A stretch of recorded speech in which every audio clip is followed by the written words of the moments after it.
How's it going? Have you picked a dish yet? Choose wisely. I expect you to present the most delicious thing on the menu.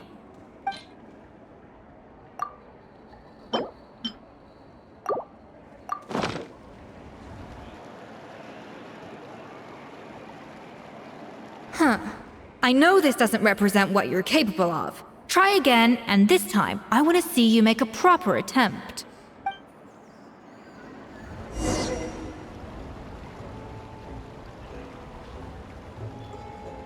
How's it going?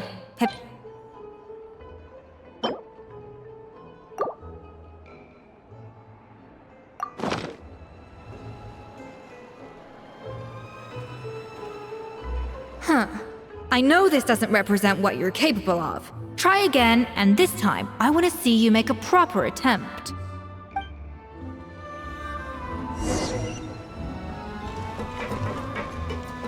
How's it going? Have you...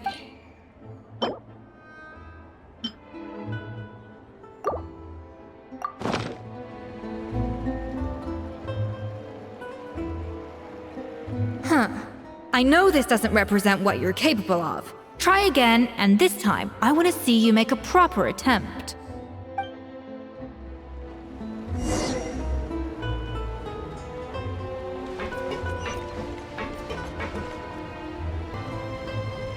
Hey, there's something stupid.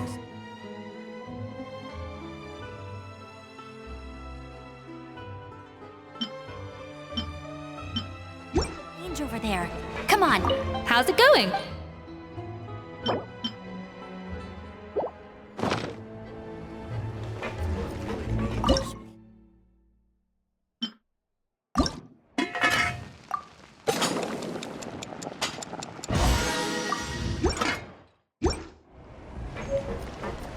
How's it going? Have you...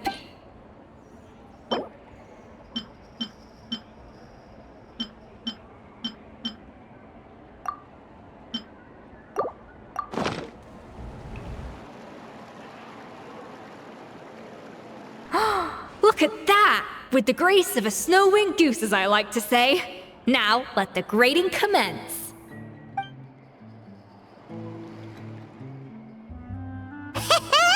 Pretty good, right?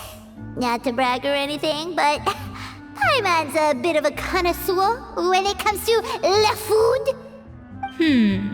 6 points. What? Oh, well, fair enough. Paimon doesn't cook all that often, so as long as it's a pass. That's 6 out of 100. What?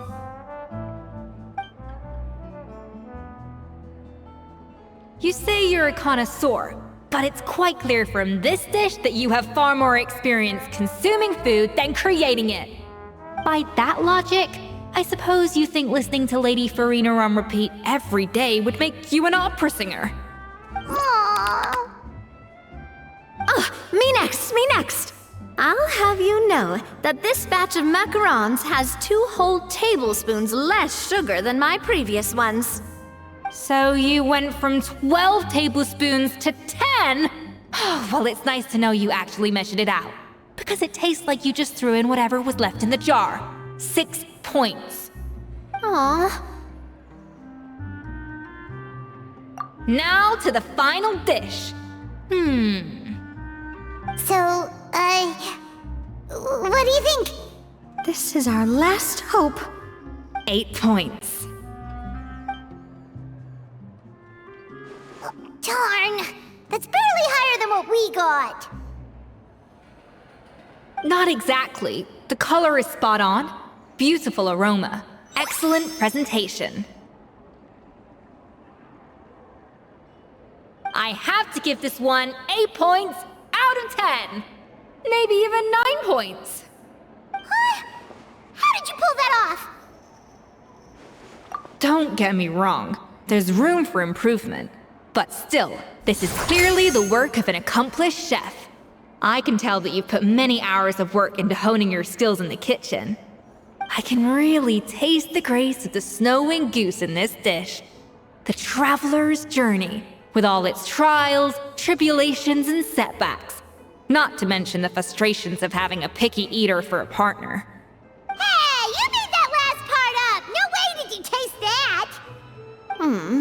Well, it looks like I lost fair and square. I guess you'll be taking the Traveler as one of your assistants then? But if it takes 3 chefs, that still leaves 1 slot remaining. Maybe Paimon and Navia should keep practicing and see how it goes? Chef Escoffier! Oh, it's Hilaire! What brings you here? I heard the news about the cooking contest. You're doing Gâteau de Bois, right? I was just wondering if you needed any help? And you think you're up to the task, do you? Oh, no, I know I'm not there yet. It's actually my dad who wanted to help.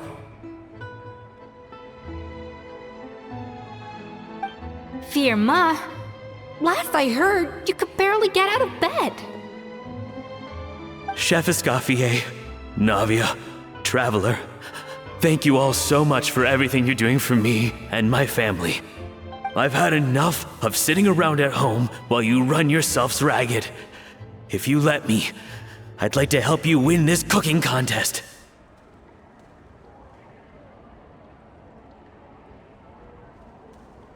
Yeah, I was gonna say the same thing. Don't you worry. I'll be fine. I'm feeling much better now. I'm sorry. I know I've been rather useless these past few days, but not anymore. The fact is, I'm a fine chef, despite recent events. I've proven myself in the Hotel de Bois kitchen, so if anyone's qualified to work under Chef Escoffier, it's me. I think. I hope so. Firma, have you even set foot in a kitchen since leaving Hotel de Bois?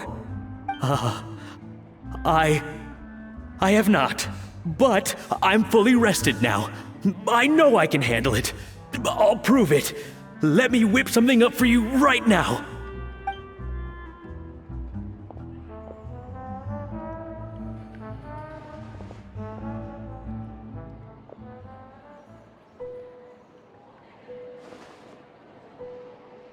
Huh? That's strange. Why are my hands shaking? What do you call this, Firma? I can't seem to grip my knife. Do it again! Again! Again! I... Hopeless. Get out of my kitchen yesterday.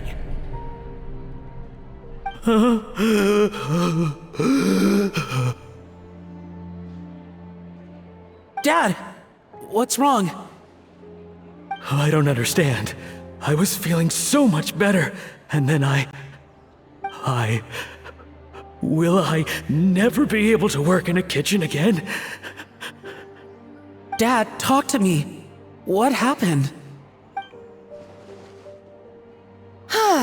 I think the real issue here is not physical exhaustion, but psychological trauma. Monica, when did you get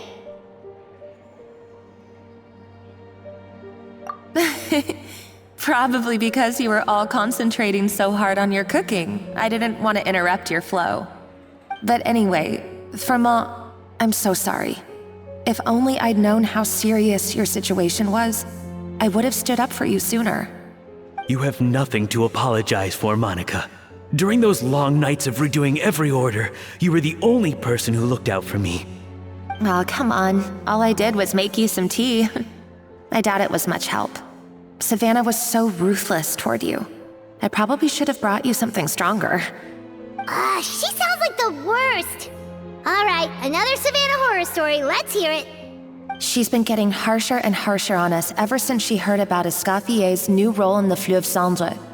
Seems like no matter what we make, she'll find something wrong with it. What is this? It looks like a dog's been at it. In the trash now! Then she orders us to redo the dish again and again, but we never know what's going to make her happy.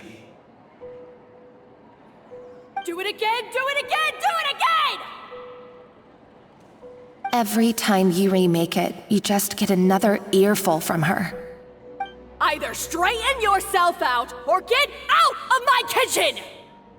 So now, it seems like just picking up a kitchen utensil gives me flashbacks of her yelling at me. Oh man, that must be awful. The more I want to get it perfect, the more my hands shake, and the more scared I am of making another mistake. How can you give up so easily, Fiamma? You weren't a quitter when you were working for me. And even under Savannah, you talk about working late into the night trying to perfect your dishes. That says to me that you still hadn't lost that determination to prove yourself. What changed? I don't know what's come over me. When I think back, I just remember feeling like my heart and my hands were growing heavier and heavier as the shift went on. Each time I had to redo a dish, my heart sank a little further. Maybe Savannah was right. Maybe I am just hopeless at this. Dad. I see. Well, it sounds like there are some deep issues at work here. Ones that won't be resolved by merely seeking compensation. I will win this contest, and after that, I encourage you to approach Savannah and talk this out. But what if you can't find another assistant in time? Clearly, I'm in no state to help out. You think being one person short will ruin my chances? Let's not forget, I taught you and her everything you know. Even if I had to go it alone, I would present the perfect gâteau. Oh, well, Paimon and Nadia will still keep practicing, just in case.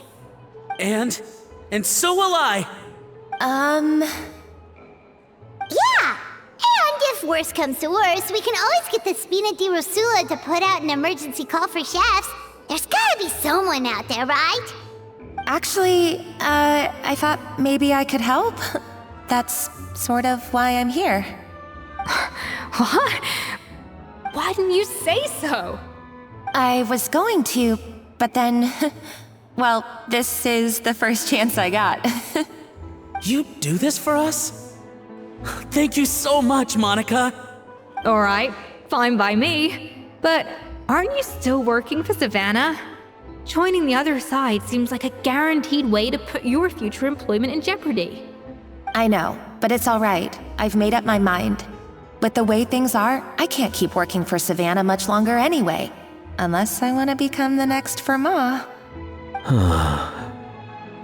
I'm done with sucking it up. It's time to try and turn things around. If this cooking contest can get Savannah to see the error of her ways, then I'm sure she'll forgive me for this.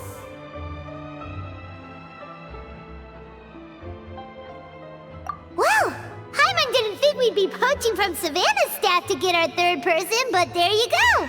Anyway, Monica's a professional chef, so nothing could possibly go wrong now. Great! Then it's settled. And to congratulate you all on making the team, I propose a Spina-sponsored meal to celebrate. Spina sponsored? Wait, you mean I'm cooking? Well, I promised the traveler a feast in the Fleuve Cendre. And I know how much you've been looking forward to it.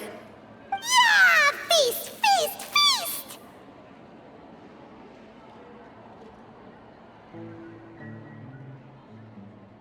Alright, if you insist, then prepare for some of the finest food of your lives.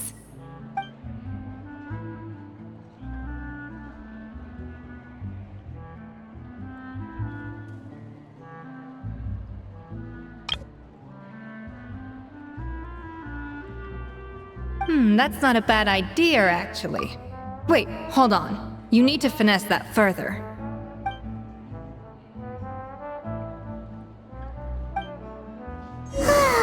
That was a dream come true. Paimon never knew Fontanian cuisine could be this good.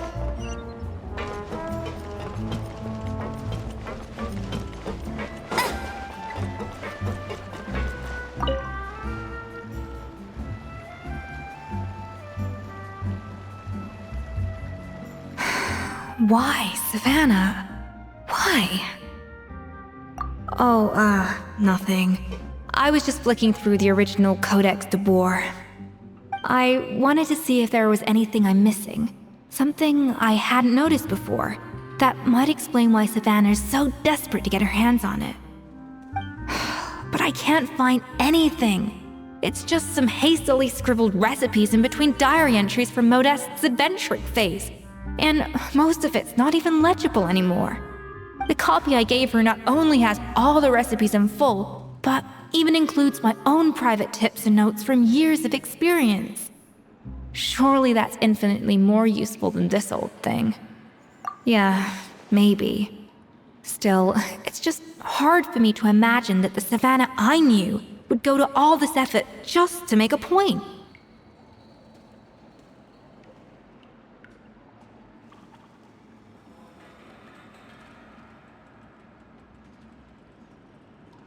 We were. At least I always thought we were. She was a little shy, but meticulous with everything and everyone she dealt with. She made a few mistakes here and there, but she was quick to correct them whenever they were pointed out. And she was always striving to improve as a chef. Those qualities are why I recommended her to replace me as head chef. I never imagined for 1 second that she'd cause Fiamma and the other staff so much grief.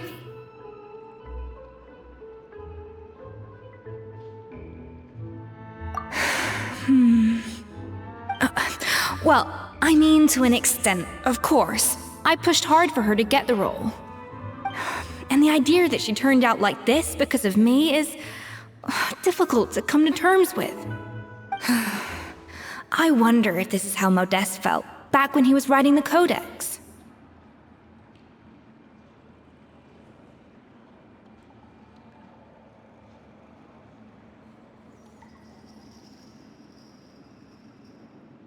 Yes, with his good friend and co-founder of the Hotel de Boer, Savelli. The story goes that after Modeste unveiled his Gâteau de Boer and was hailed as a culinary genius, he was admired and adored by all. But his newfound fame slowly drove him and Savelli apart. Unlike Modeste, whose every new creation was an instant hit, Savelli seemed to face setbacks every turn. Doors that would swing wide open for Modeste would shut in Savelli's face. And with Modeste being whisked off to all manner of functions by his celebrity friends, he had less and less time to discuss the culinary arts with Savelli. People started gossiping about Savelli, and their relationship between the two gradually soured.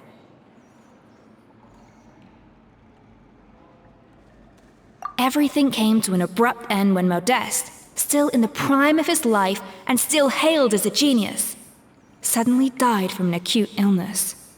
And that was it. They neither had a decisive split, nor got the chance to properly reconcile. Their story just came to an end. One rumor had it that Savelli actually killed Modeste out of jealousy, even as the latter was hoping to make amends. Unlikely, it's a popular theory, but there's no real basis for it. At least there are no records of Savelli ever being convicted of a crime.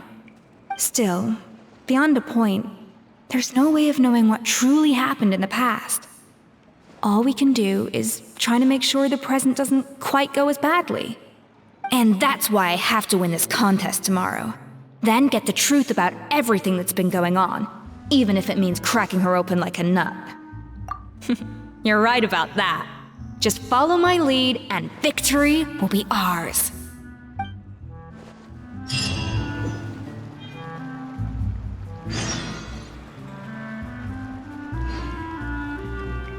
Hotel de Boer, toot sweet!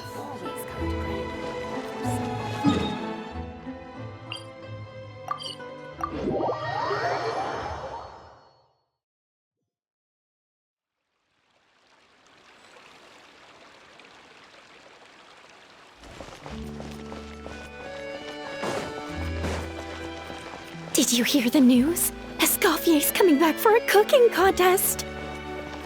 Wait, seriously? Escoffier in a cooking contest? Now that I've got to see! I don't get it.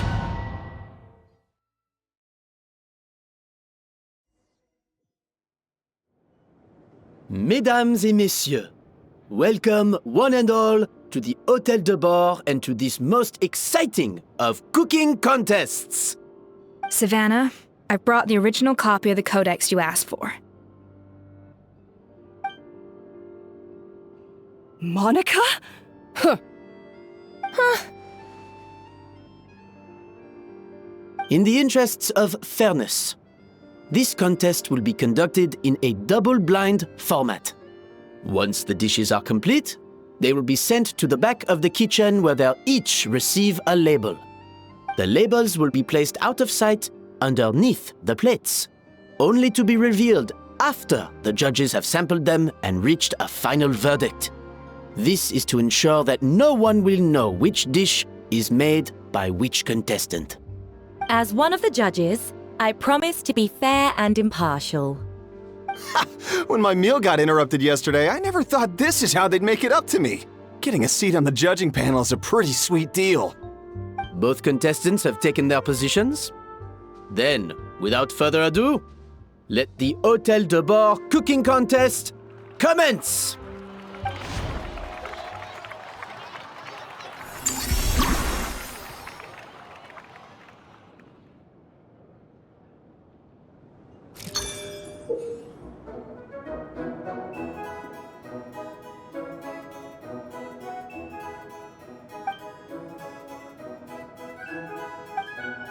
Monica, Traveler, it's...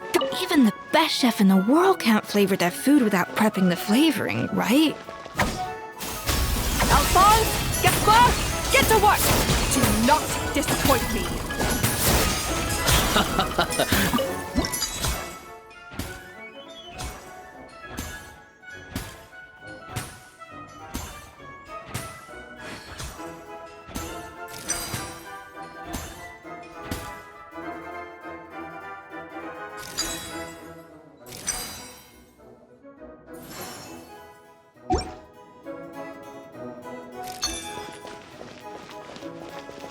To the freezer!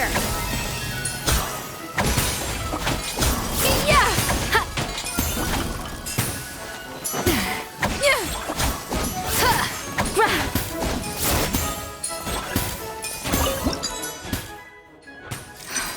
Stay calm, Scoffier. There has to be a way to balance the flavors. Just think.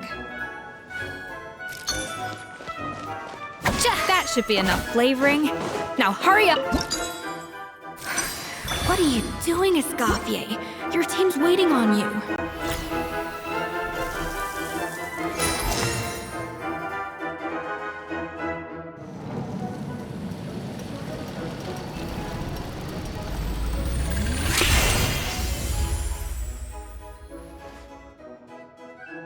Come on, Escoffier!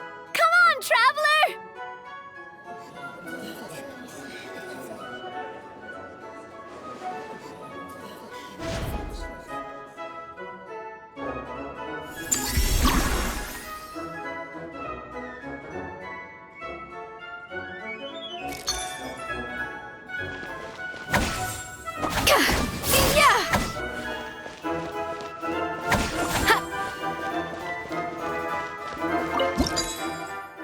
The balance of flavors is about right.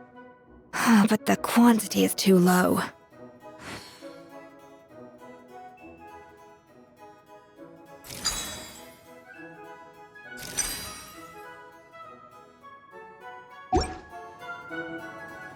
Alphonse! What are you playing at? That's not how I taught you to do it! Stop working around and do it again! Yes, chef! Oh.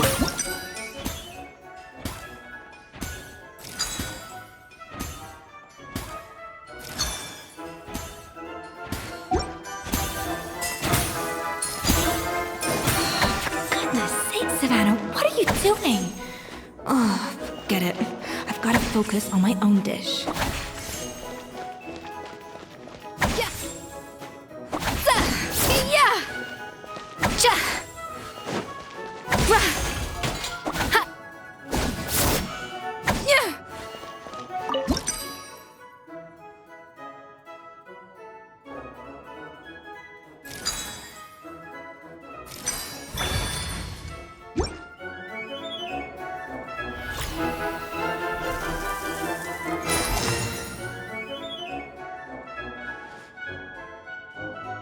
So, what do you think?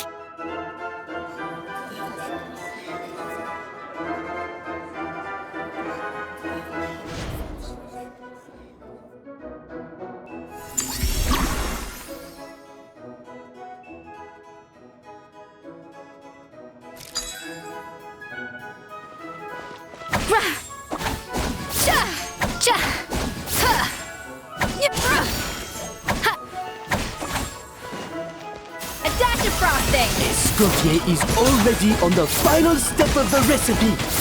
Let's check on Savannah.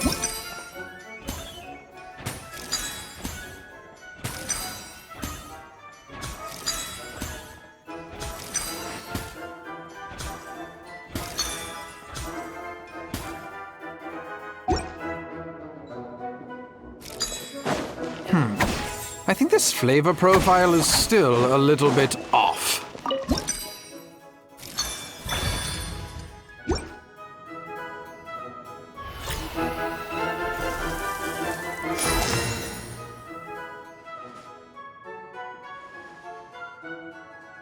You can't match Escoffier's talent.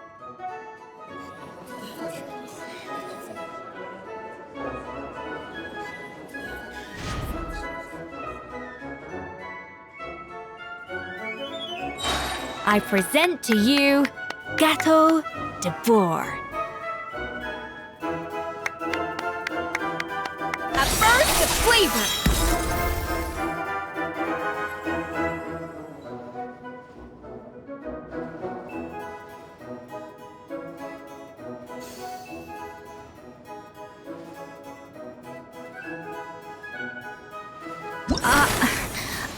I was just exercising caution. I had to make sure everything was perfect.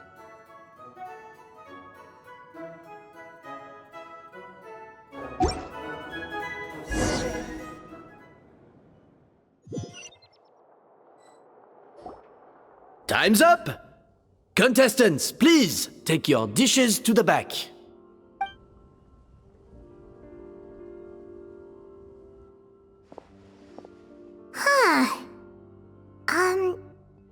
That guy was right.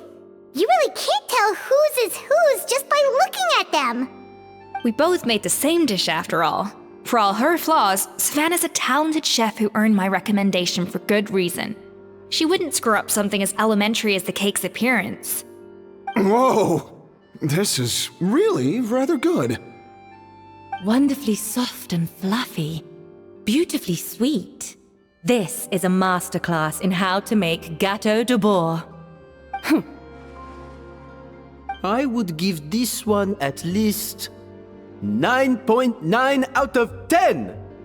Only because there's something about the flavor of the base. It's just a little different from the recipe I'm used to. Huh? Really? I couldn't tell.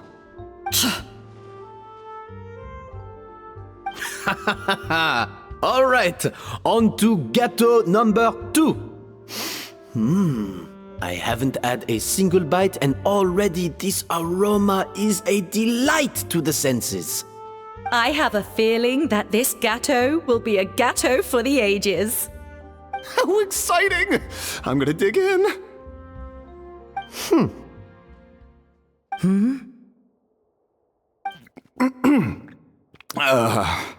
I think maybe someone got a little carried away when they were adding the sugar.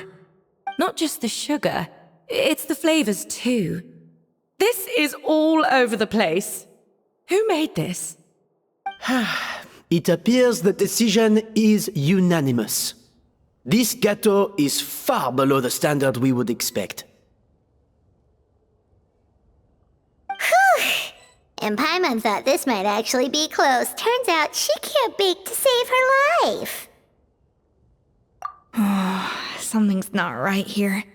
Savannah may not be perfect, but no way is she this sloppy. I can now declare that the creator of the first gâteau has won this cooking contest. Now, all that remains is to turn the plate over and reveal the chef's name underneath. What? It's Savannah? No! That's impossible! Hey,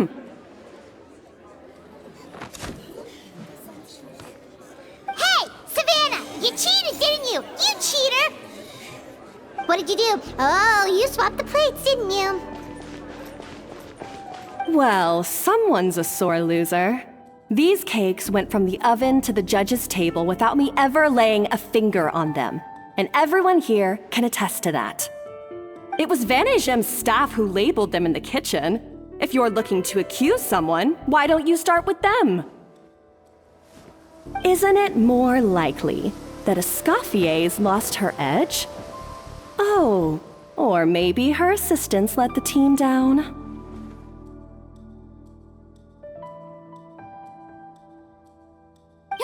You take that back!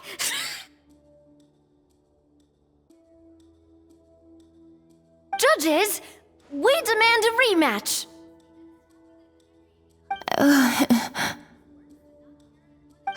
That's enough! What's done is done. As head chef, or rather as team lead, I take responsibility for the dish I served. Whatever went wrong and however it happened, I should have spotted it. Savannah, I didn't think you'd stoop this low just to beat me in a bake-off. What happened to your chef's pride?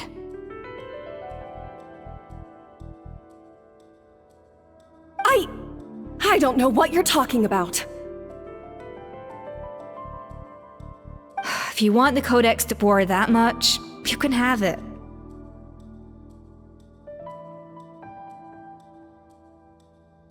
Escoffier, no! But you must promise me that you'll apologize to Firma and compensate him for everything you put him through. It's a little late to be negotiating terms. The contest is over, and I won. That means you owe me the Codex, and I owe you nothing. Look, Savannah, you may have fooled everyone else, but can you really fool yourself? What I'm offering is to accept defeat without looking to expose what you've done.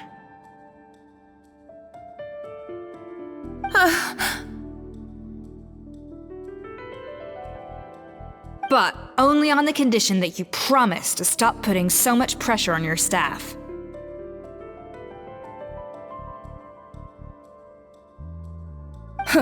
Fine. I'll treat this as your final handover of duties from one head chef to the next.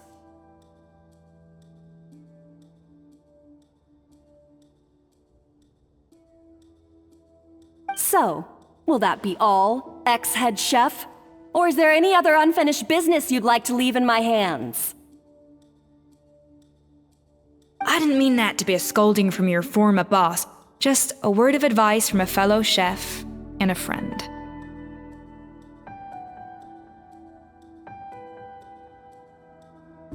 But I don't know if you're even open to input from other people anymore. I know what I'm doing. I don't need your advice. All right, fine. I'm glad to hear it.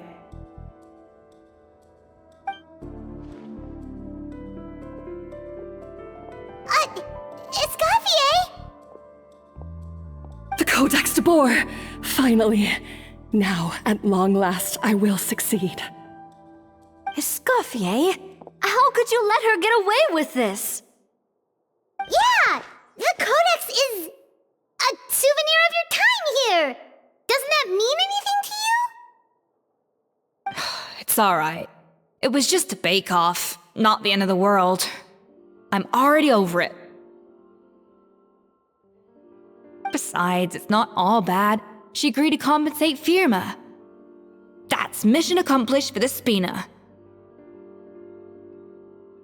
Honestly, if I'd have known that giving her the Codex would solve everything, I'd have just done that in the first place. I mean, why bother with the whole cooking contest? It's...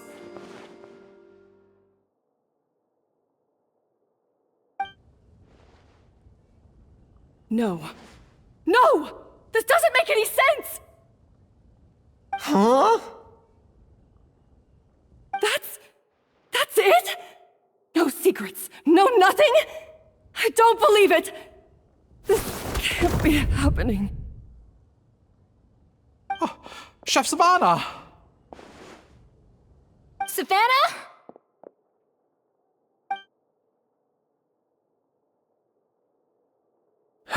It's nothing life-threatening. Just a lot of pent-up stress and exhaustion.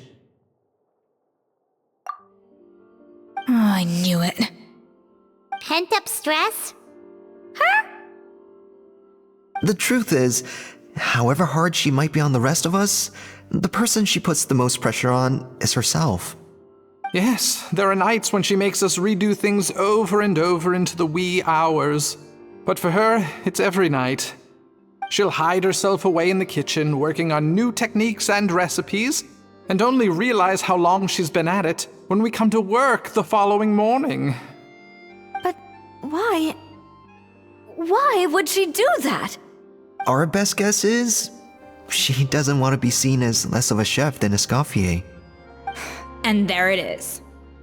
Even so, that's no excuse for taking her anger out on the rest of you. Yeah, and it's definitely no excuse for cheating in the cooking contest. About that, we honestly have no idea how she did it. We were focused on our own work the whole time, like she asked. Leone and Algalia were the ones I tasked with labeling the cakes. I've already spoken to them both. They're at a loss to explain it too. Not to worry. Come on, join me downstairs. I'll interrogate the guilty gâteau myself.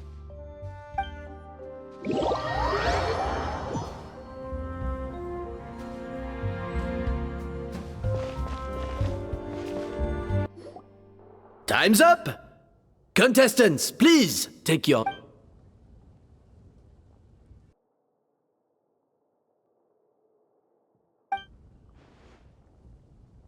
No.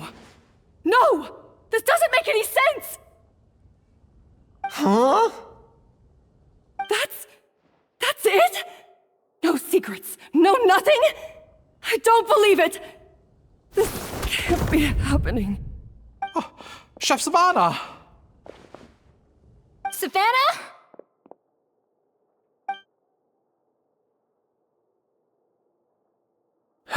It's nothing life-threatening. Just a lot of pent-up stress and exhaustion. Oh, I knew it. Pent-up stress? Her? The truth is, however hard she might be on the rest of us, the person she puts the most pressure on is herself. Yes, there are nights when she makes us redo things over and over into the wee hours. But for her, she'll hide herself away in the kitchen, working on new techniques and recipes, and only realize how long she's been at it when we come to work the following morning. But why? Why would she do that? Our best guess is she doesn't want to be seen as less of a chef than Escoffier. And there it is. Even so, that's no excuse for taking her anger out on the rest of you. Yeah, and it's definitely no excuse for cheating in the cooking contest. About that, we honestly have no idea how she did it. We were focused on our own work the whole time, like she asked. Leone and Algalia were the ones I tasked with labeling the cakes. I've already spoken to them both. They're at a loss to explain it too. Not to worry. Come on, join me downstairs. I'll interrogate the guilty gâteau myself.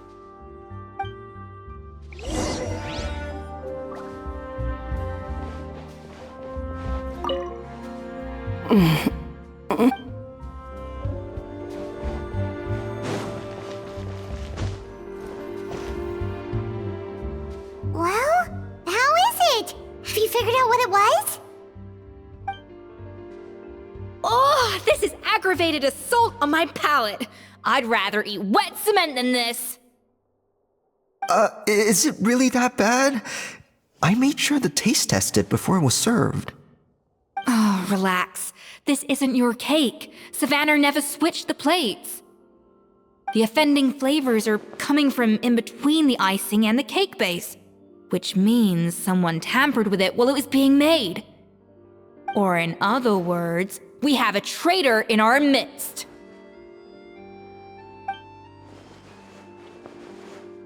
I'm sorry.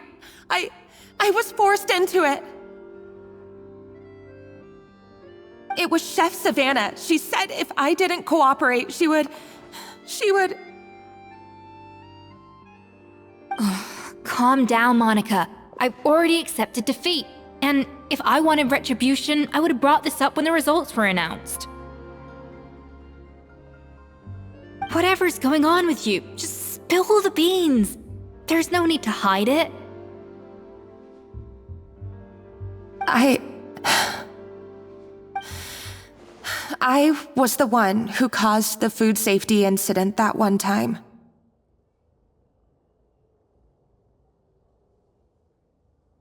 Food safety? Wait, you mean the Lumaline incident? So I think so. Savannah and I were on procurement that day. I didn't check everything as well as I should have, and so I let contaminated ingredients make it into the kitchen. But I swear I didn't do it on purpose. I had no idea there was an issue with them, and I didn't know it would end up with Escoffier going to jail. But the last thing I expected was for Savannah to use it as leverage to blackmail me with... This is crazy! So Savannah pressured you into sabotaging Escoffier's cake by threatening to expose your secret if you didn't? I know, it's terrible. I'm so sorry. I was so scared. The thought of Chef Escoffier finding out that I put her in jail, it made me freeze up with fear. I thought Escoffier would hate my guts if she ever found out, and yet somehow that's ended up in me doing something even worse.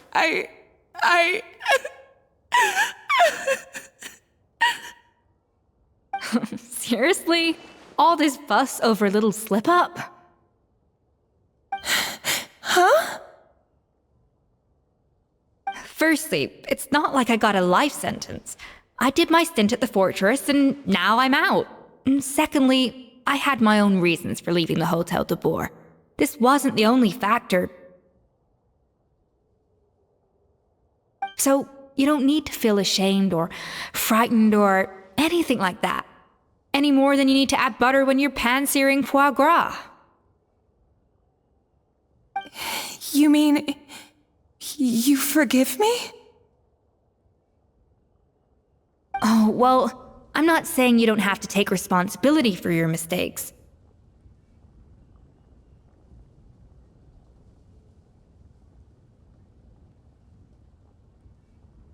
You should tell Vanagem to mark down your performance for the past few months. Then do some digging and find out exactly where those contaminated ingredients came from. Sure, you've made mistakes, but now's the time to fix them. Understood?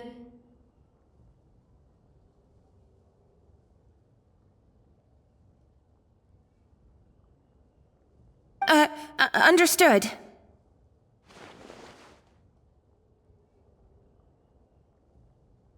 Good. Now, back to Savannah. What about the original codex would compel her to resort to blackmail?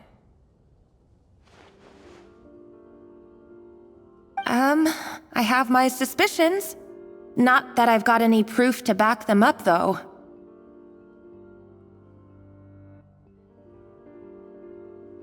Ugh. What happened to me?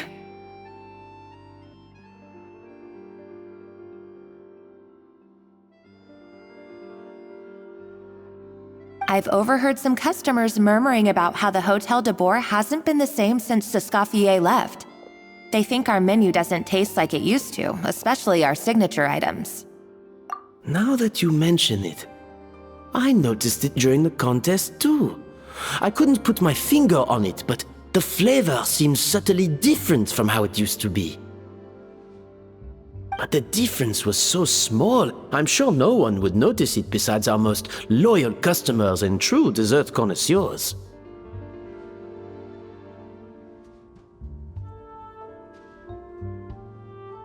Still, as head chef, it's easy to see why Savannah would get so hung up on it.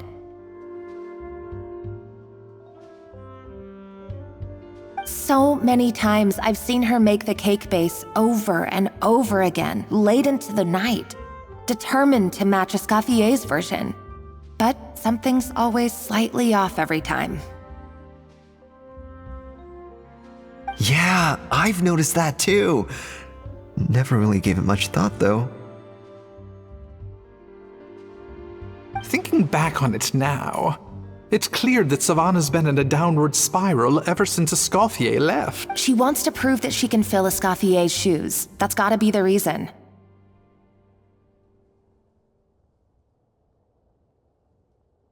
But after countless setbacks, she's getting more and more unhinged.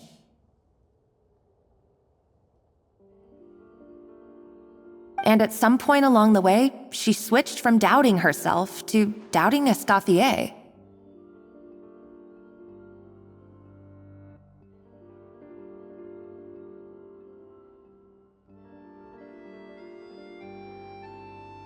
Doubting Escoffier? For what?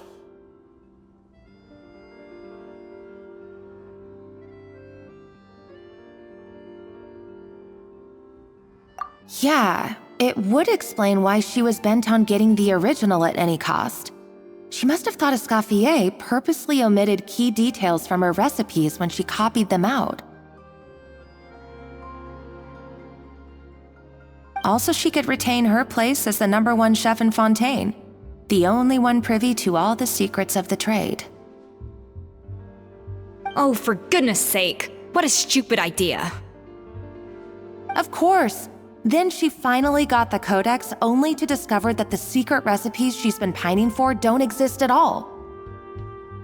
Seeing how utterly wrong she was must have been a real shock to the system. It probably brought up everything at once. It overwhelmed her, and she passed out.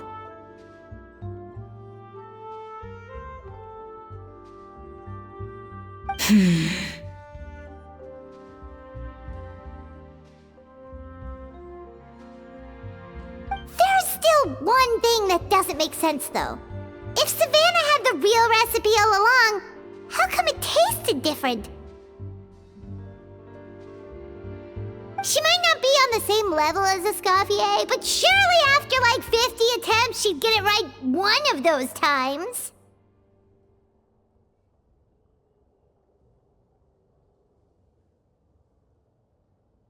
You'd think so, but geniuses like Escoffier are in a league of their own.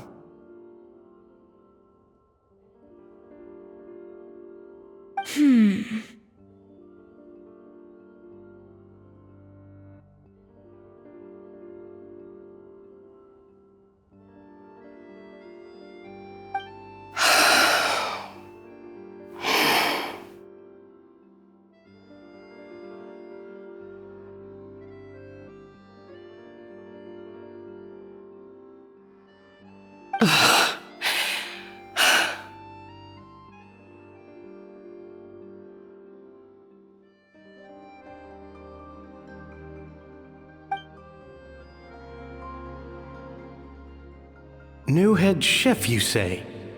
What's her name? I don't think I've heard of her before.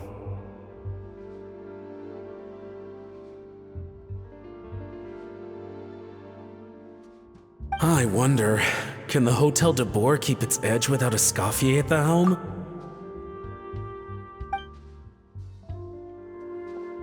This tastes different from last time. Is it undercooked or something? Ugh!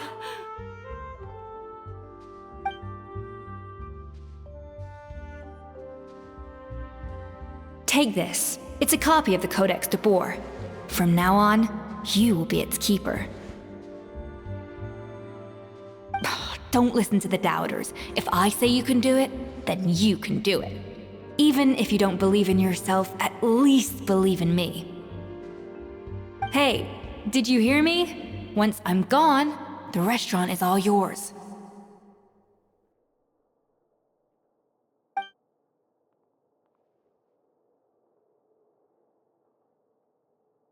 All this time, I've been blaming other people, but maybe I'm the problem.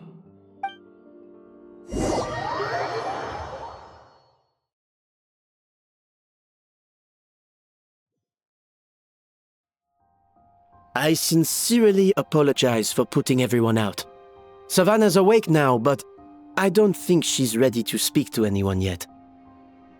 Let's give her the day to calm down.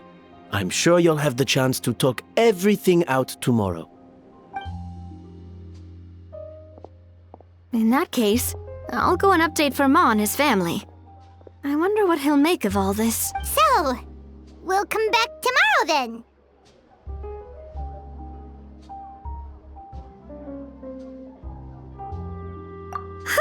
That was a long day. I think I've earned myself a sweet treat when I get back home. Oh, nice! Macarons? Or are you gonna switch it up this time?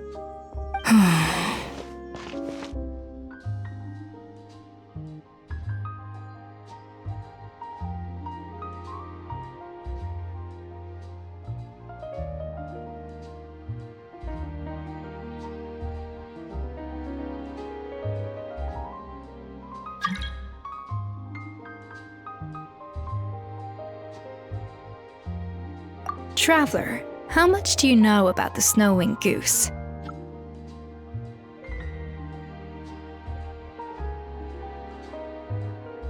Every year, they migrate long distances in search of a suitable home.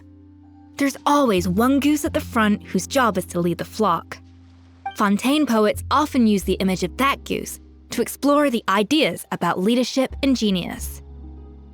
They usually imagine someone who's a cut above the rest, a model of perfection. But what those poets don't know is that during a migration, the lead goose is always changing. Once the lead goose shows signs of fatigue, it retreats to the back of the flock and allows another goose to take its place. So the truth is that leadership, with all the responsibilities and pressures that come with it, it's something that everyone takes turns at. But we humans completely miss that fact when we project our own ideas about social hierarchies onto them.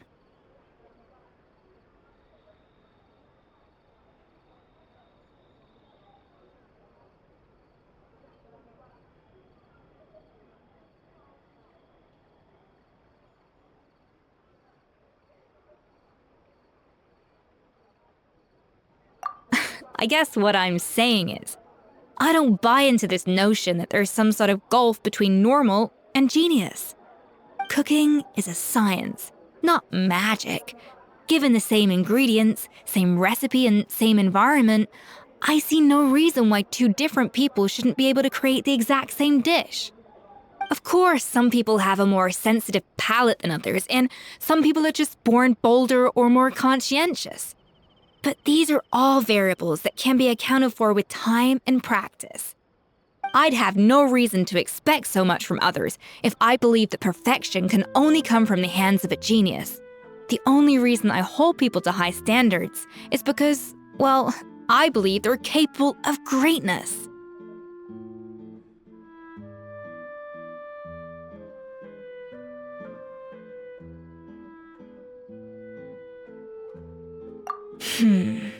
Okay, I've made up my mind. I'm gonna get to the bottom of why Savannah failed. And come tomorrow, I'll give her the scolding of her life, pointing out all the mistakes she's made along the way. Then she'll finally see the error of her ways.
Why are we here so early? Our meeting with Van de Gem isn't for a while. Check on her? Why? What happened? Oh no. Escoffier, are you alright?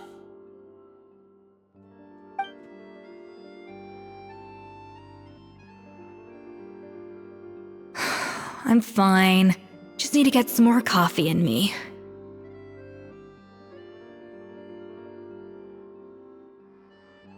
Huh? What happened to my coffee? Did I really drink it all? Alright. Thanks. I appreciate it. Well, there's cooking facilities here. Or we could just grab a cup of coffee from Cafe Lutece, but either way, hurry!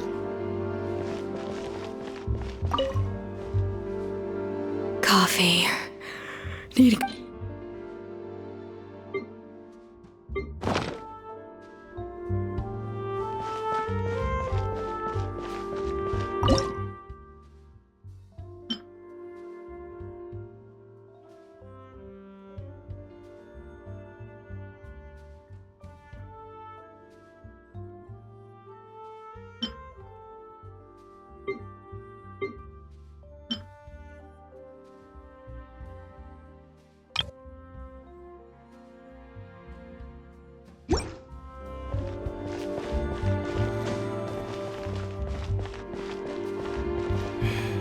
If you want tea or water, just help yourselves.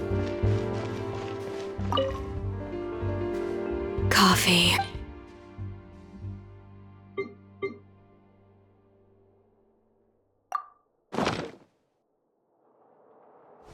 I'm so annoyed.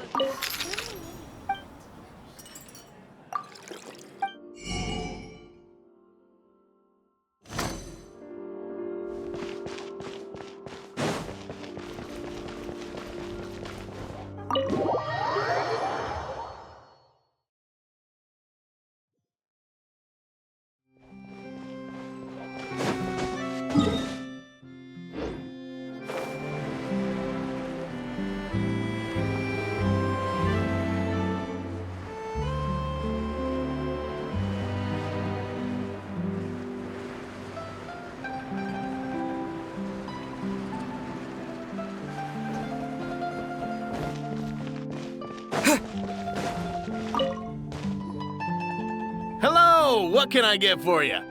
Sure thing. We're here to go. Huh? Oh, I see. First cup of the season. Yeah, I get it. Young people these days do love their little surprises.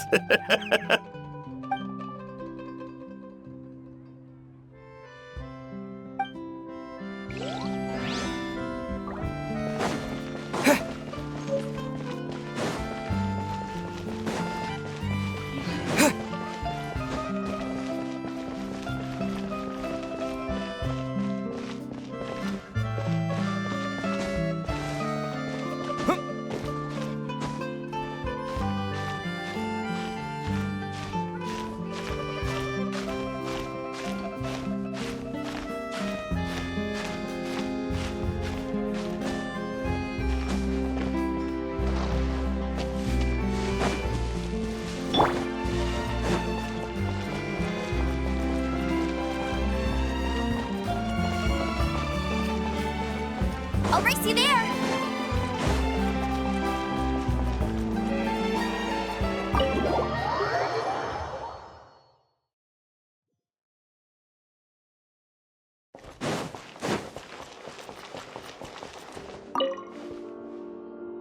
Coffee.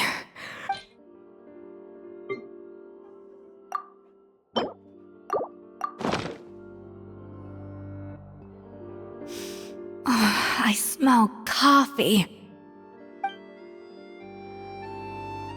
I feel much better now. Thank you so much, Traveler and Paimon. Glad to hear it, but make sure to catch up on your sleep when you get the chance. I think I figured out where the problem lies. Honestly, it's ridiculous. I don't know whether to laugh or cry. Wait, what investigation? What are you guys talking about?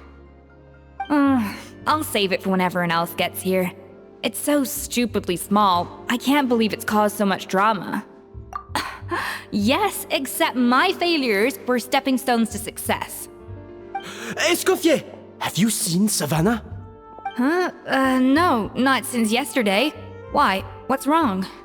After seeing her home yesterday, we were all a little concerned about how she was doing. So, I dropped by her place early this morning to check on her. Only to find an empty house with the doors wide open. I left Alphonse and the others to keep watch at her home, while I checked the Hôtel de Bord. I'm worried something bad might have happened. If she's not here, then where could she be? Boss, Escoffier, bad news.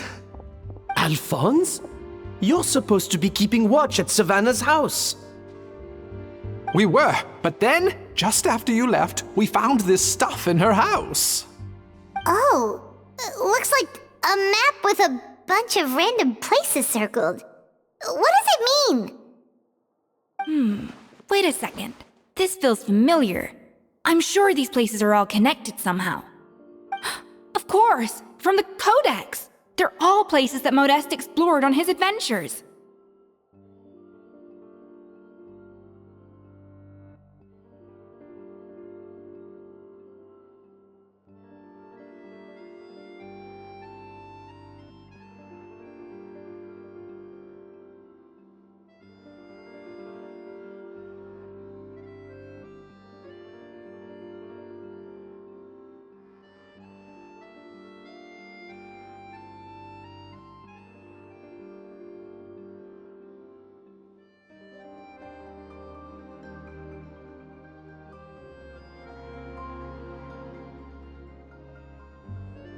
Yeah, but I don't understand.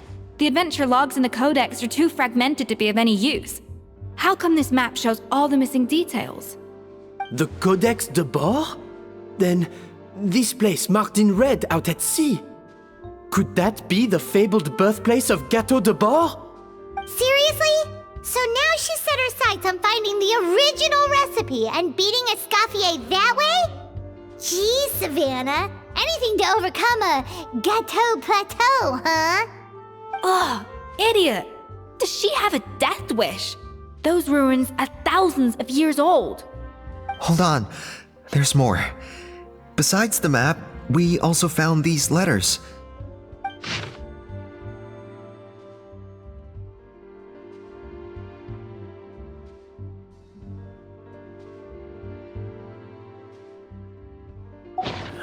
It was you. You let the Lumaline through, didn't you? It sounds like a threat letter. Does this mean that Savannah was responsible for the safety incident? And not Monica after all? Retrieve the Codex by any means necessary.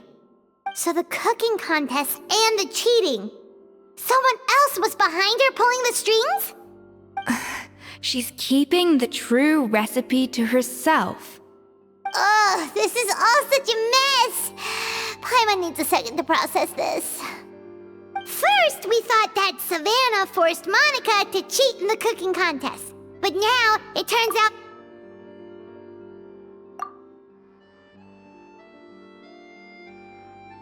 You're finally here. Of course. I should have put two and two together as soon as I read your threat letter. The food safety incident, the demand for a cooking contest, the instruction to blackmail Monica, even the suggestion that Escoffier was keeping secrets from me. It was all part of your grand plan, wasn't it, Monica?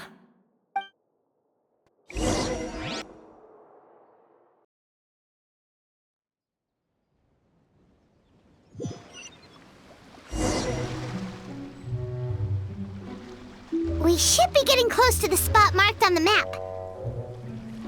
Of all the stupid things she's done, this really takes the cake. The moment we find her, I'm gonna curse the living daylights out of her.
almost looks like an underwater restaurant, doesn't it? Suddenly, the idea of an adventure chef finding secret ingredients makes a whole lot more sense. I think Modest's codex mentioned this place. A public bath from the time of Remoria. So yeah, definitely the kind of place that would have served food and drinks. Huh? Some blubber beasts have come to join the party? How did they get here?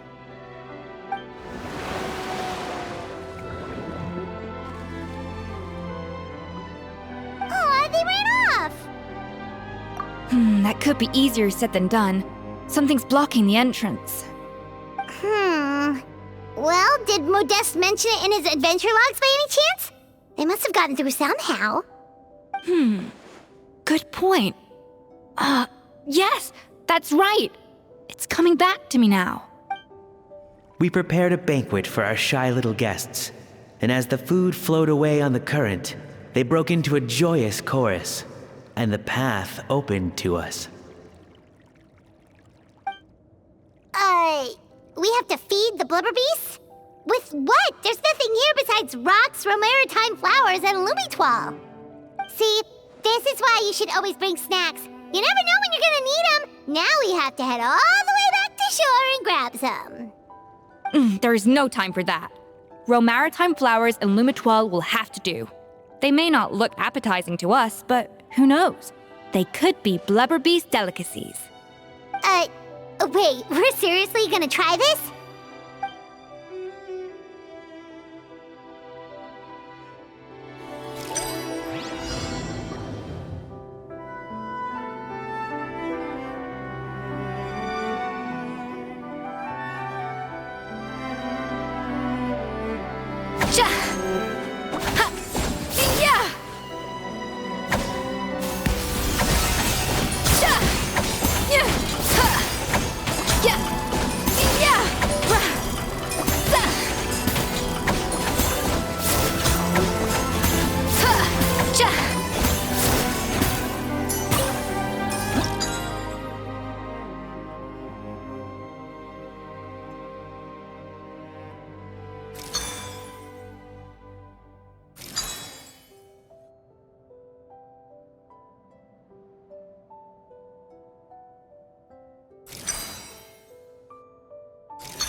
To the freezer!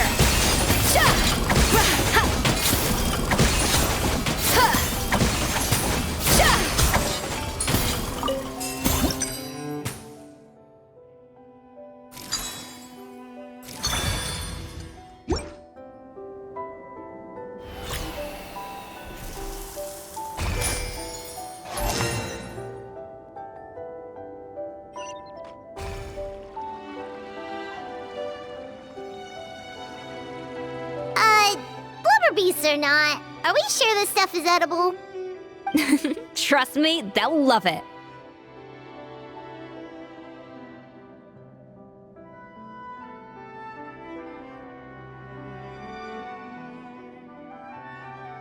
Oh, good question. If we try to put them in the pool, we'll probably just scare them off again, and who knows how long they'll be gone. Yes, we can't afford to wait for them to double back. What was it that Modeste said again? Something about the food flowing away on the current.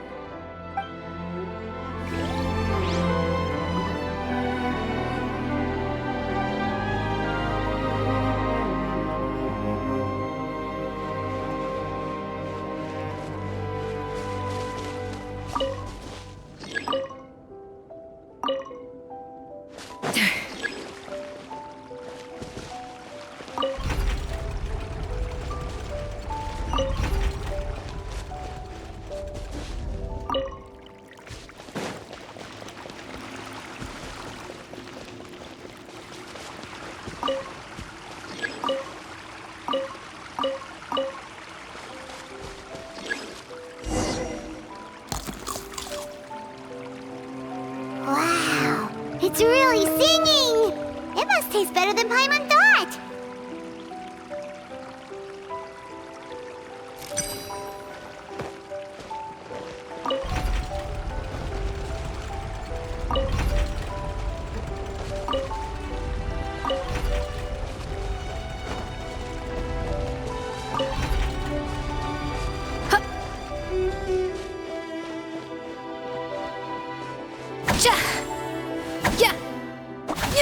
The tracks turned back again. So annoying.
Hey, it's open!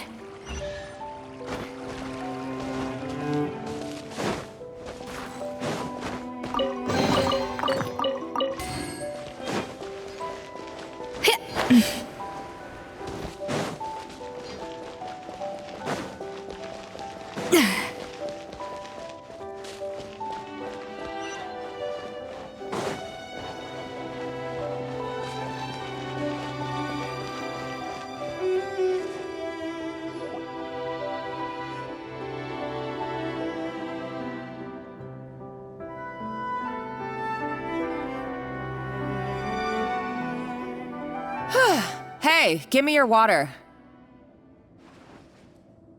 Here. I said your water, the one you just drank out of? Sure.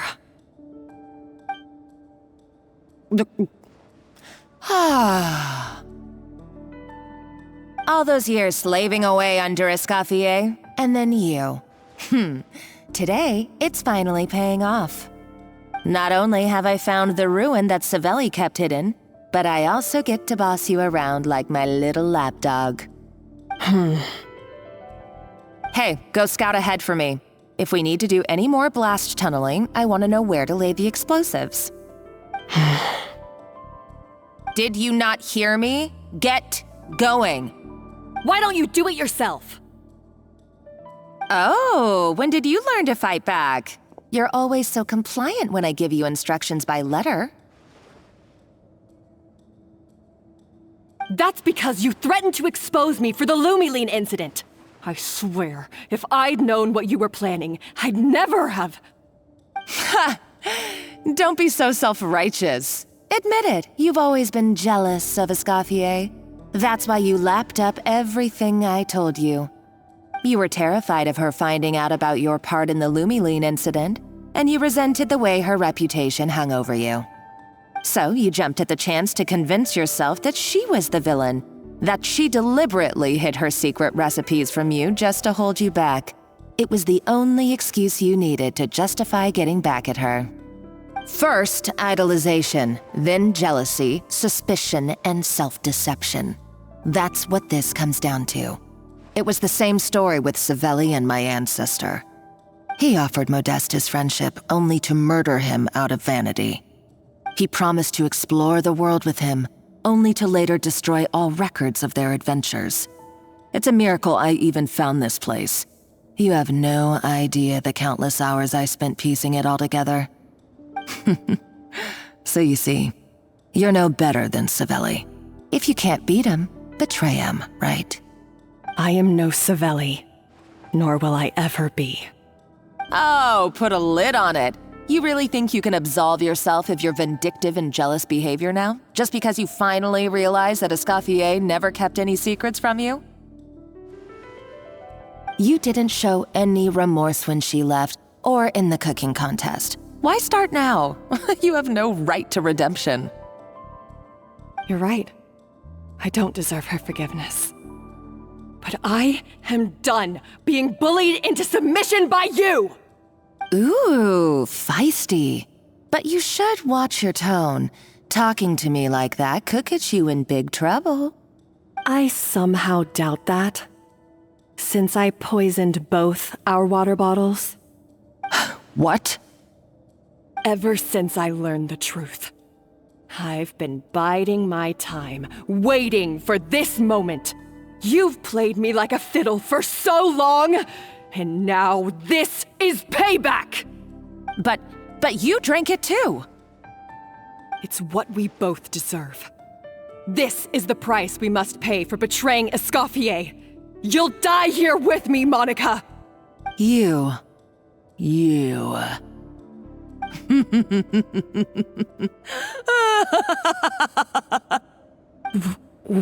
What's so funny?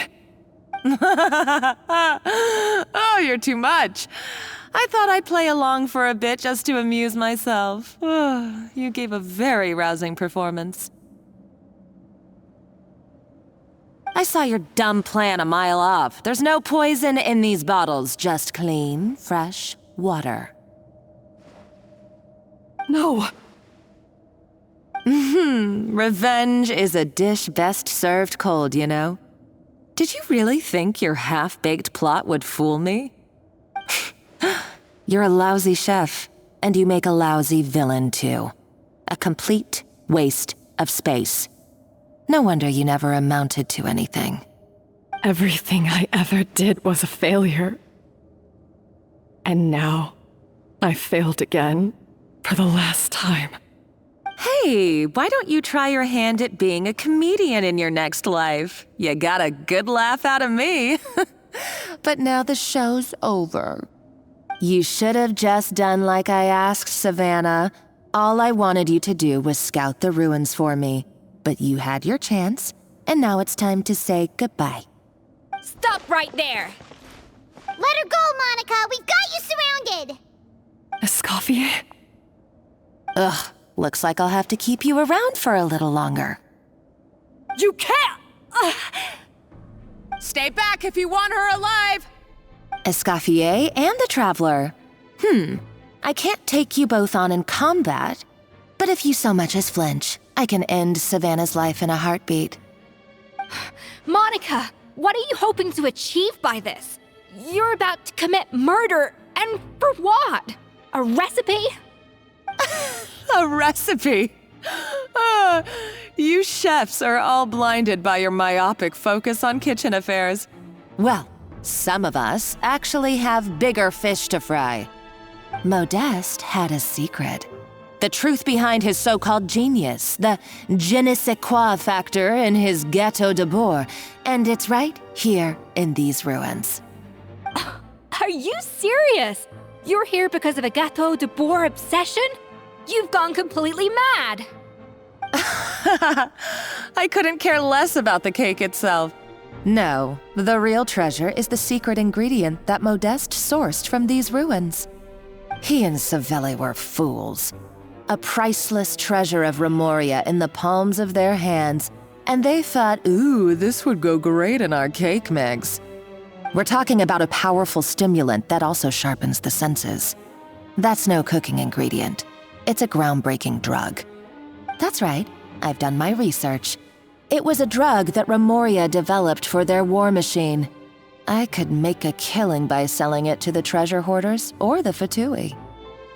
Will you listen to yourself? You're completely delusional. My eyes are wide open. Just wait till I get my hands on this treasure. You'll see what a fool you've been.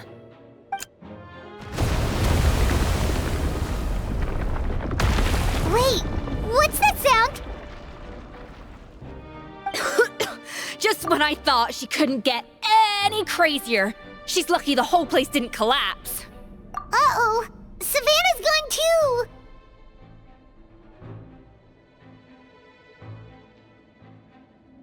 Monica must have taken her. Oh, what a coward. She's only taken her hostage because she knows that she's no match for you. That's true. Even if she finds the treasure, she'll need Savannah alive if she wants to get out of here in one piece.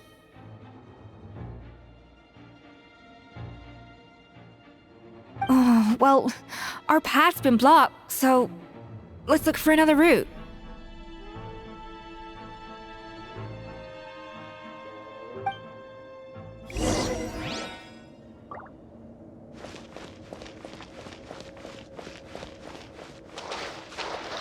The water looks pretty deep here. Maybe it leads somewhere.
Probably awakened by the explosion just now. Alright, Knife Skills 101. Time for some rough chopping.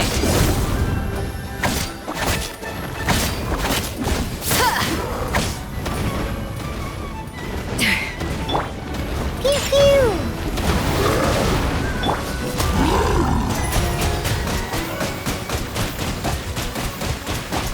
Go, Barren One!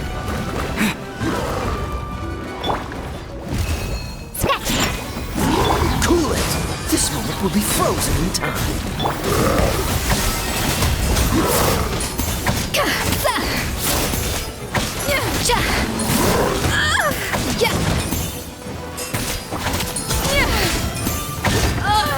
Show no fear.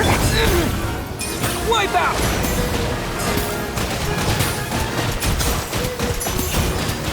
Water jet!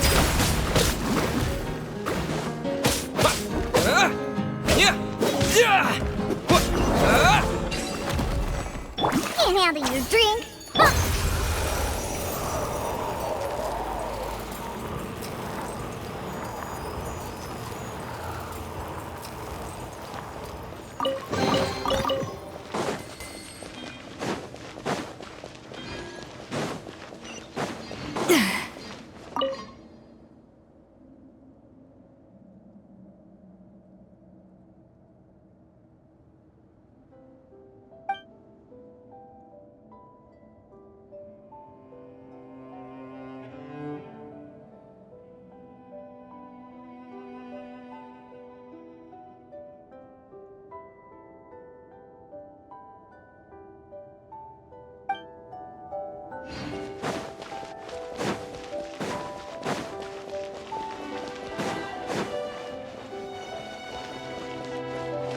Another door? Guess we need to prepare another feast for our guests.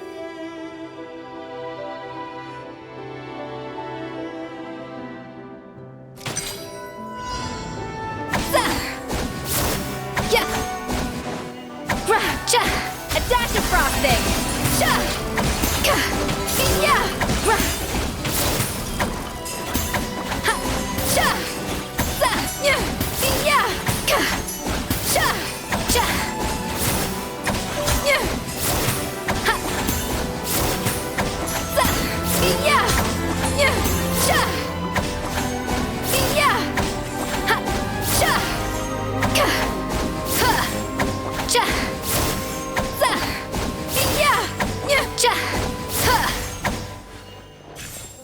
A little amuse-bouche!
important part of cooking is making sure the ingredients absorb the flavors in the... It seems to really like the texture of Rome maritime flowers. Practice makes perfect.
I never knew you could process Lumitwol like that. Alright, I've got to jot this down. Lumitwols and maritime flowers. This could open the door to a whole new world. Yep, that's literally the plan. Wait, hold on. Which door are you talking about?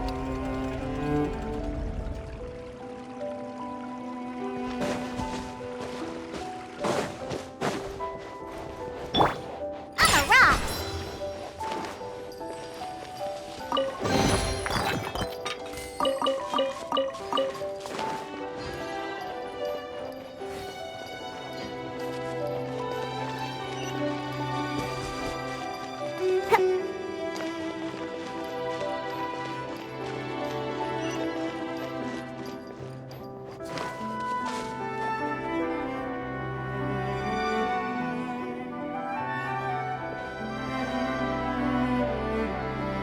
That's strange.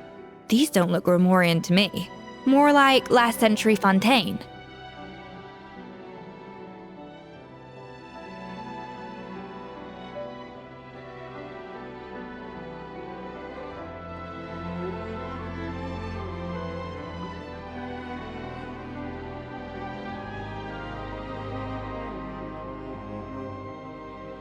Adventurers from last century Fontaine, huh? Oh, Modeste and Savelli, do you think they camped here?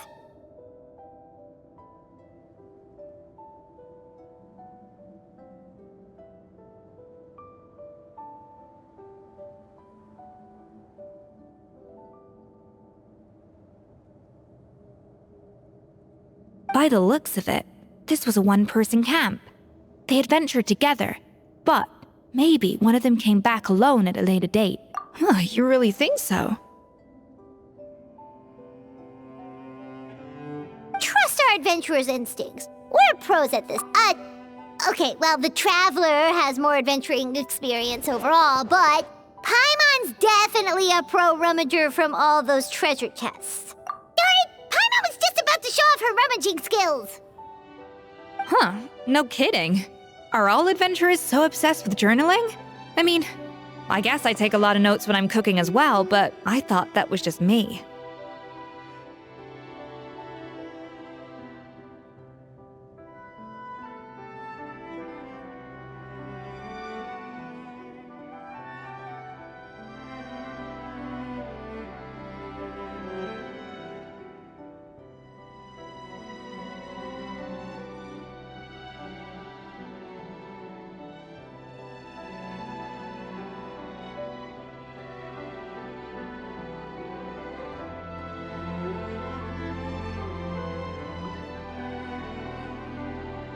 Anyway, let's find out who was here. It's been years since I've last visited these ruins.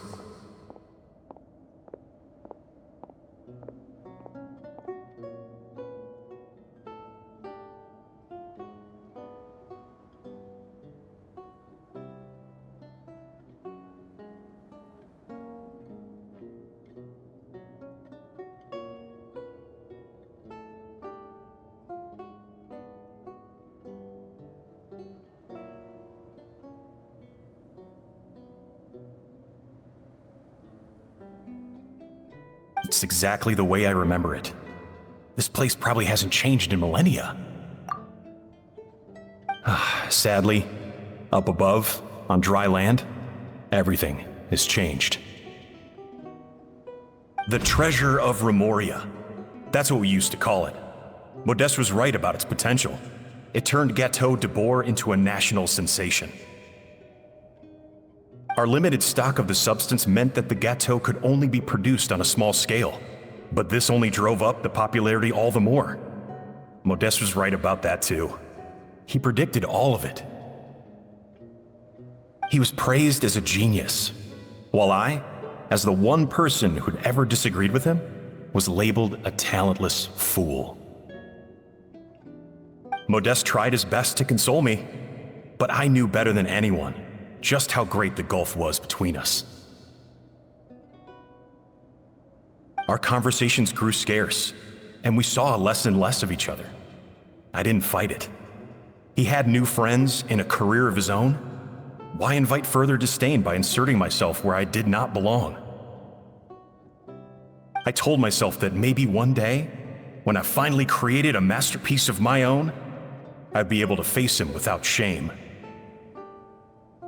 Or maybe one day, when I've put these feelings of self-loathing behind me, I'd be able to ask him with a smile on my face, how about we go on one more adventure, for old time's sake?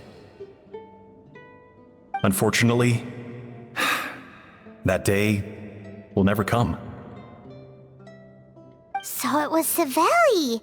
From the sounds of it, he came back after Modeste had already died. I always thought it was just a legend. But if it's true, then this must be the place where they found their secret ingredient, the birthplace of Gâteau de Bourg. In that case, what does that say about the death of Modeste? If it's all true, maybe Savelli really did have something to do with it.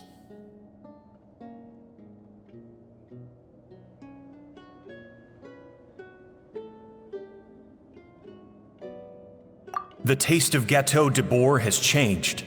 Modeste was convinced of this, even though everyone swore they couldn't tell. Being the perfectionist that he was, he refused to accept even the slightest flaw in his work. He stopped all sales of the product, locked himself away in the kitchen, and worked day and night, vowing to find out where he had gone wrong. But as he baked and taste tested over and over again, he found he only strayed further and further from the original taste.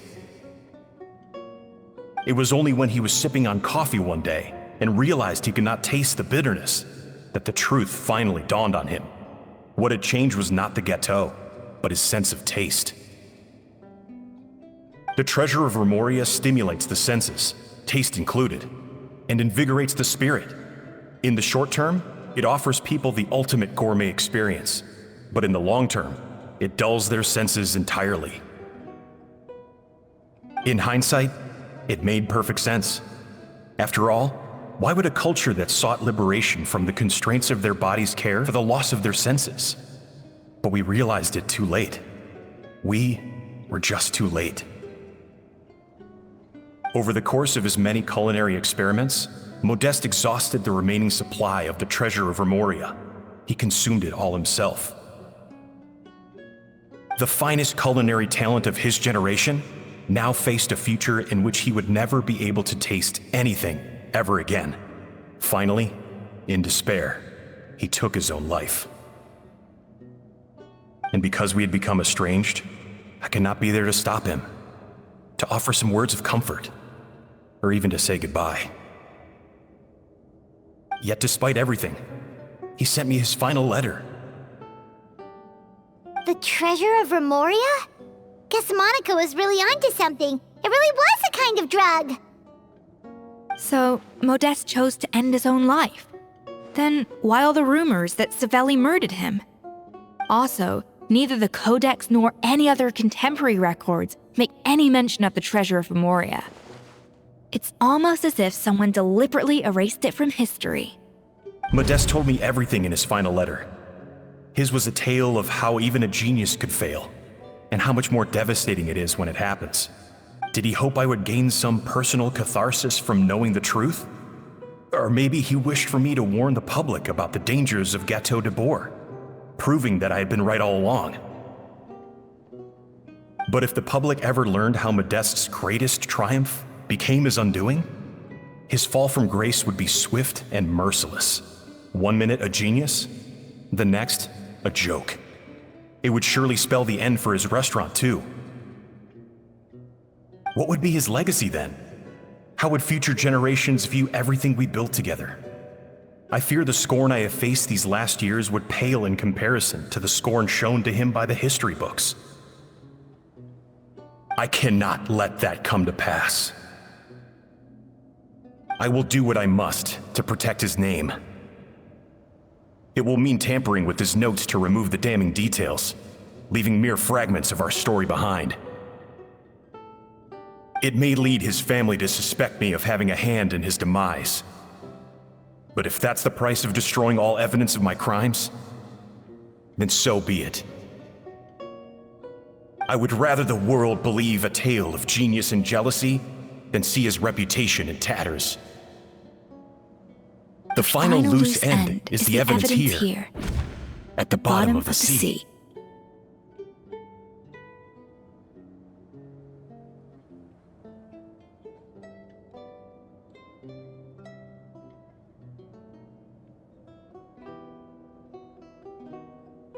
Huh? What's wrong? Didn't we say Savannah should be safe for now? So we thought, but if Monica finds out what happened to the treasure, there's no telling what she might do.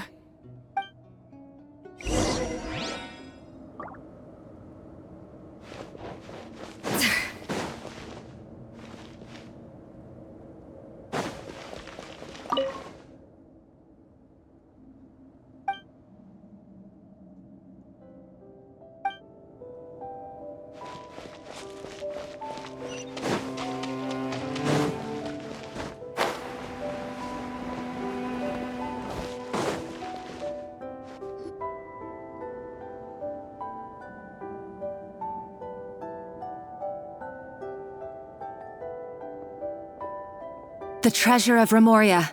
I have found you at last. Savelli, you tried your best to bury the truth, but you underestimated the children of Modeste. Some fragments of his diary escaped your clutches, and we have held on to them for generations. But I have to thank you too, Savannah. Without your help retrieving the Codex, and with it the last piece of the puzzle, I may never have found this place. But now, finally, the secret to Remoria's military might is within my grasp. The treasure of Remoria is mine! Oh. It's empty. It's empty? Monica? Oh, we were seconds too late. Escoffier? What's the deal with that jar? Oh, Savelli's final act! He wanted to conceal the secret of the treasure forevermore and make sure it would never harm anyone again. So he came here after his friend's death and destroyed every last shred that remained. This can't be happening. All the years I spent piecing together the truth, all my painstaking planning, all that for an empty jar? Monica, don't do anything stupid. This ruin is more dangerous than you realize. Oh, shut your pie hole! Praise be to Lord Remus. You barbarian shall be slain.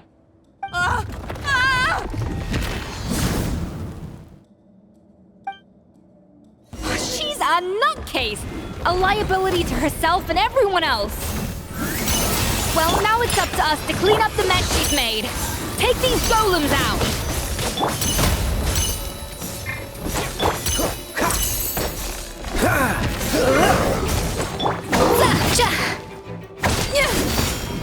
I'm a rock! Push your... Dodge this! Shaken and stirred! No one escapes my sight!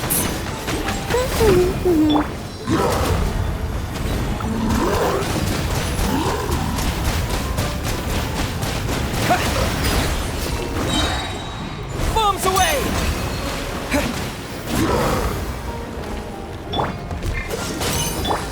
Off to the freezer!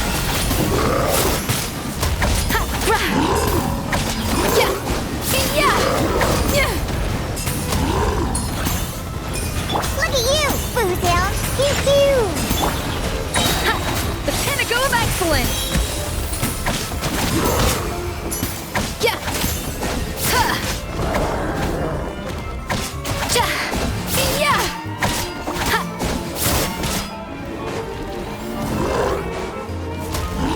Scratch!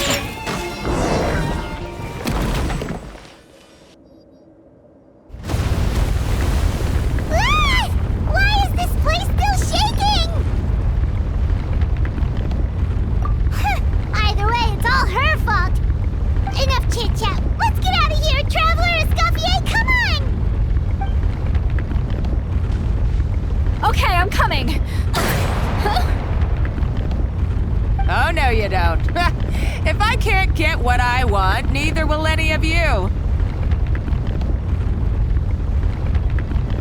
I've got nothing to show for my life's work so far.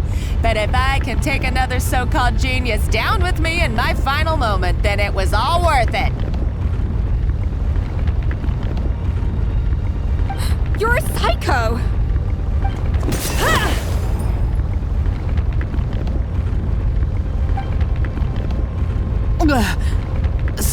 Savannah? Oh, when did you wake up? I may be a lousy chef, but it looks like I'm not a complete waste of space. Traveler? Okay, let's go!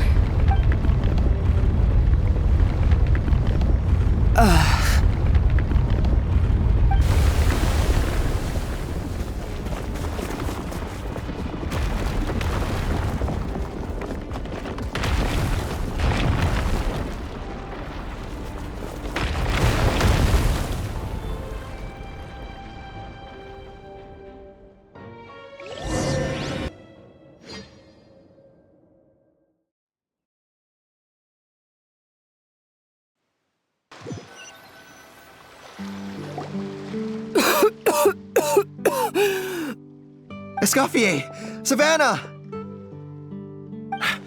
Traveler! And Paimon! Venegem! What are you all doing here? What did you expect us to do? Stay at the restaurant and sit on our merry derrieres? While the Traveler and Escoffier were out here risking their lives? We had to do something.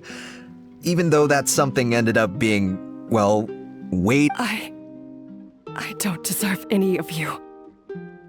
And I certainly don't deserve to be your head chef. It was my fault Escoffier had to leave. Then I couldn't live up to her standards. I acted like a tyrant in the kitchen. And now I almost got myself killed. Come back, Escoffier. Come and be our head chef again. I'll never be able to replace you. Okay, so everything I said to you the day I left, it just went in one ear and out the other? Huh? Sorry, I was kinda in my own head at the time. All I could think about was the Lumiline situation. What was it you said again? Forget it. It doesn't matter. Anyway, I didn't leave this job because of you. And you're not nearly as awful a chef as you think. If you were that bad, why would all your staff show up here for you? Escoffier's right. Sure, you nitpick our work and get us to do things over a lot. But when it comes down to it, you're the one who's always doing whatever it takes to make sure the customers get served on time, every time. Things were pretty rough after Escoffier left, and Savannah's the only reason we've been able to make it through. Our customers know that Escoffier doesn't work for us anymore. But the fact is, they keep coming back. If that's not an endorsement of your work, I don't know what is. At the end of the day, we're all human, and we all make mistakes. All we can do is recognize where we get it wrong and do our best to improve. That's all that's humanly possible. No, I get what you're saying, but what I did to Firmin and to Escoffier, it's unforgivable. Well, about that, there's someone else here to see you, Chef. It's been a while, Chef Savannah. Firmin? I'm so sorry. I put far too much pressure on you. And the way I stubbornly refused to go and see you after you fell ill. There's no excuse. But I'm too late, aren't I? The damage is done. I heard that you can't even hold a kitchen knife anymore. Actually, I think I'm going to be just fine. Huh? We thought Firmin's problem was purely psychological in nature. But after the threat letter came to light, it got Firmin thinking. And then he remembered the tea that Monica used to give him every night. And as it turns out, she was lacing it with Lumaline the whole time. No way! Doesn't that cause nerve damage? It can. High doses pose a risk of serious nervous and sensory complications. But if you calculate the dosage carefully, you can control the extent of its effects. A small dose might simply make a person more emotional, whether that means more fragile or more hot-tempered. No wonder it seemed like you'd lost your edge. I asked my friends at the Fontaine Research Institute about it. They said that with the low dose I was taking, the risks are pretty small. They also fixed me up with some meds and said I should recover in no time.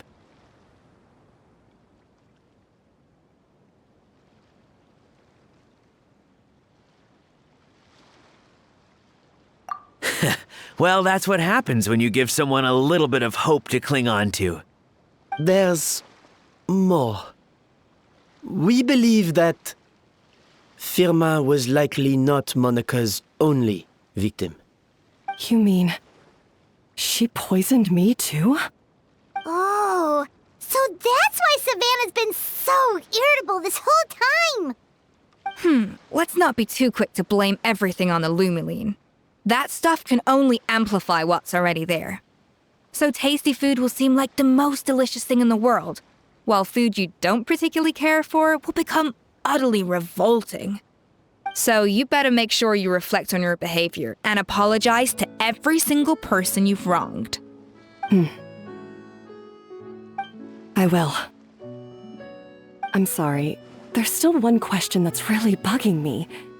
Why is it that no matter what I do, my Gâteau de Bourg never tastes the same as yours? Is it just... is it because you're a genius and I'm not? It's because the heating element in your oven is broken, you silly goose. What? Huh?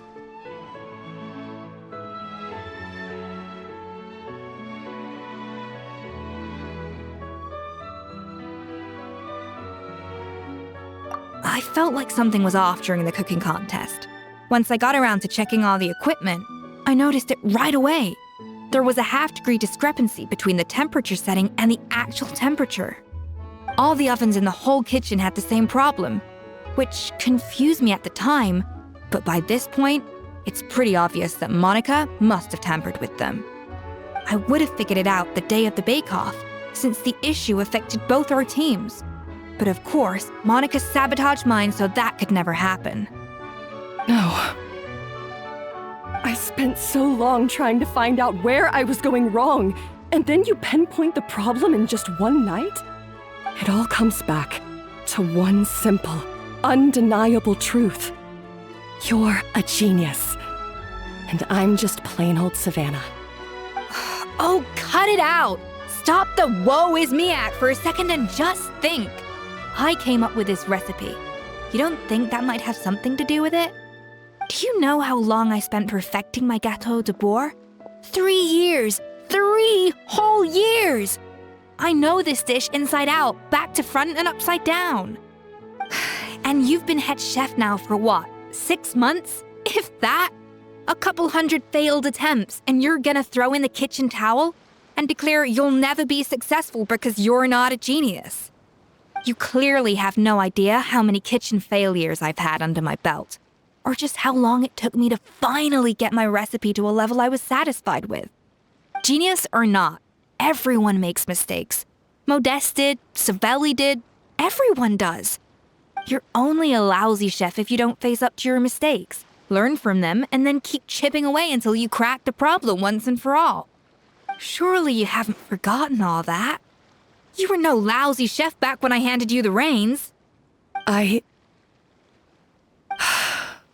haven't forgotten. And I'll make sure I never do. That's our head chef. Ha ha! Sounds like we won't need another changing of the guard in the Hôtel de Bord kitchen anytime soon. Huzzah! Aw, what a perfect ending to a crazy journey. Look how happy everyone is. So you got your mojo back now? Yeah. Thanks to you, Escoffier. In fact, no. Thanks to all of you. Aw, friends again. So nice to see them finally settle their beef.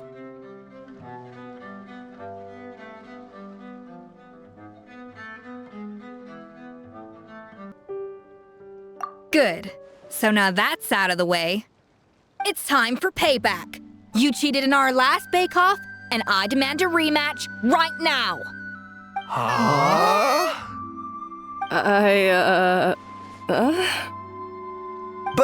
But that was mostly Monica's fault, wasn't it? Right. And also, does it have to be right now? Savannah's only just got her mojo back, and you barely escaped from a death trap. No excuses. This is a cooking contest between 2 top chefs, and nothing will stand in its way. So grab your spatula and get ready, because this rematch is happening today, right now, this instant. Hey, so, this whole time you were salty about losing? The second cooking contest commences now!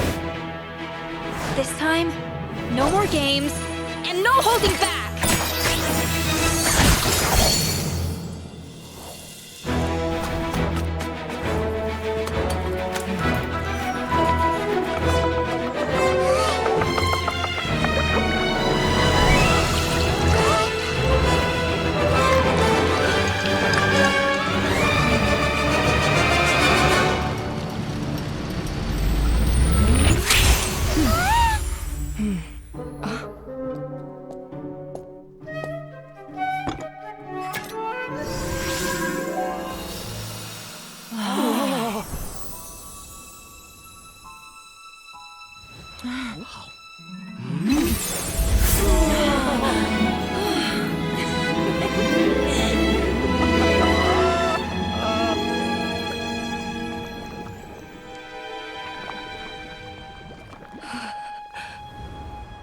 I feel like I don't have the right to be here. Hey, what are you so afraid of? You can't unbake it now. And if you don't serve it, then good or bad, you'll never find out how to improve. If you're too scared to fail, you'll never know what real success tastes like. So? Embrace your failure. Taste it. Digest it. That's the way to success. I don't know. Sounds like it's easier said than done. I'll do it.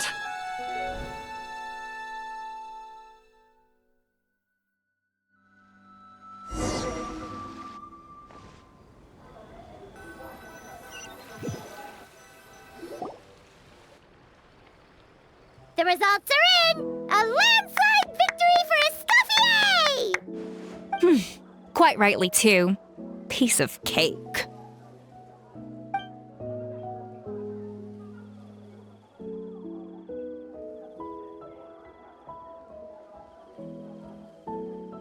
Oh yeah, look at that!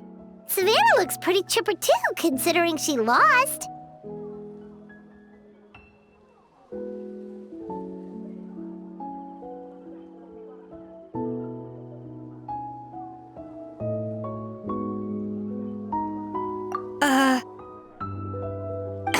Now, where were we? Yes. Do you have any more questions for me after everything that's happened? I thought Navia would have filled you in. And actually, I said all this to Savannah before I left. Although, as we saw, I don't think any of it sank in. I had 2 reasons for leaving. One was the food safety incident, of course, but the other was that the Hotel de Boer had reached a point where it didn't need me anymore. So I decided to step down and look for new opportunities to improve myself. Improve how? Well, a while back, I got to know a fellow chef from Liyue, and in her, I saw so many new possibilities. She has that same adventurous spirit that Modeste and Sibeli had in their youth. Slime mucus, lizard tails. With her, nothing's off the table. There's a whole world of new flavors out there waiting to be explored, hiding away in ingredients we overlook. Case in point, remember those Romaritime flowers down in the ruins? I used them in the cooking contest just now. Did you taste the difference? What? Paimon didn't notice at all! Half of the art of cooking is dissecting the recipes of previous chefs and figuring out the exact constellation of elements that gave their work its signature taste. And the other half, it lies in freeing yourself from the confines of the kitchen. You've got to go out and explore the endless possibilities out there. Uh-oh. Paimon's suddenly not sure she wants to try your cooking anymore.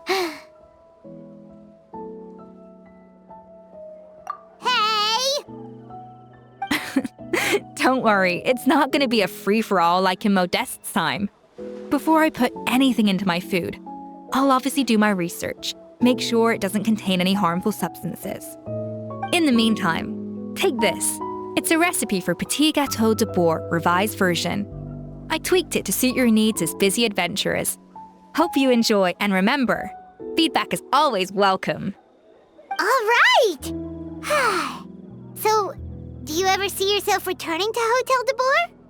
Oh, of course. I've already promised Vanishem that I'll come back every once in a while to make sure the quality of the food remains at an acceptable level.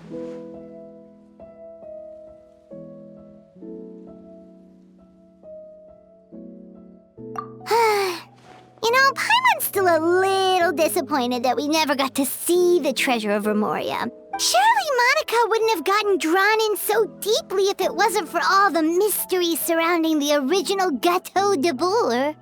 She practically dedicated her life to finding the lost pieces of Modeste's diary. Then went to all that trouble to infiltrate the Hotel de Boer. And in the end, it was all for nothing.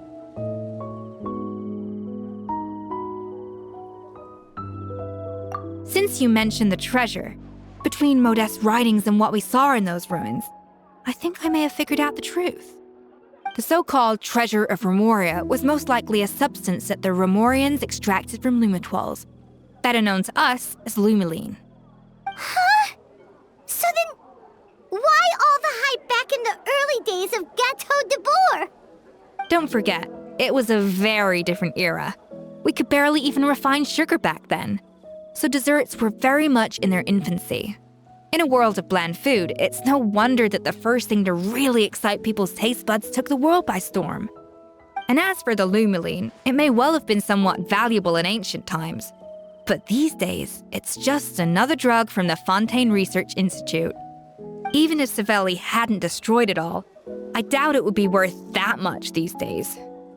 So after all that, there was nothing in those ruins but worthless junk. Feels strange strange to say it, but Paimon almost feels sorry for Monica. She sacrificed it all only to get nothing in return. Oh, hey! Huh? Navia? You just got back from that underwater ruin, right? Well, check it out.